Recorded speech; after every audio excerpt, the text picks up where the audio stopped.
আজ বানাবো এক অভিনব স্বাদের ফ্রুটস পকোড়া। এই ফ্রুটস পকোড়ার জন্য আমি এখানে একটা আম আর দুটো কলা নিয়ে নিয়েছি। পছন্দের আরও কোনো ফল আপনারা এখানে অ্যাড করতে পারেন। এই পকোড়াতে আমি কাজু কিশমিশও দিয়ে থাকি। আম ও কলার খোসা ছাড়িয়ে নিয়ে তার মধ্যে 2 চামচ ময়দা দিতে হবে, আর দিতে হবে বড় চামচের 1 চামচ সুজি। স্বাদ মতো চিনি দিয়ে দিতে হবে।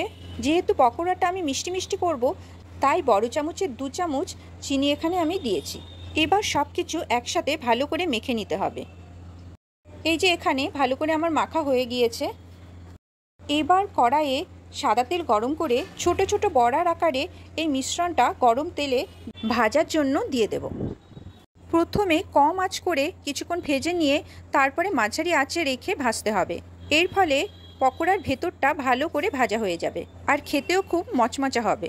পকোড়ার একদিকটা লাল করে ভাজা হলে উল্টে দিতে হবে আরেক পিঠ ভাজার জন্য। এই যে এখানে আমি পকোড়ার 2 পিঠই লাল করে ভেজে নিয়েছি।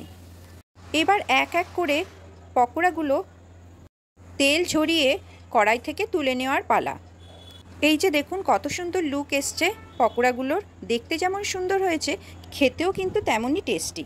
এই যে ভেতরে আম আর কলার টেস্ট একসাথে মিশে এক নতুন স্বাদের এই পকোড়া একবার বানিয়ে খেয়ে দেখবেন সবাই। আশা করি সবার ভালো লাগবে।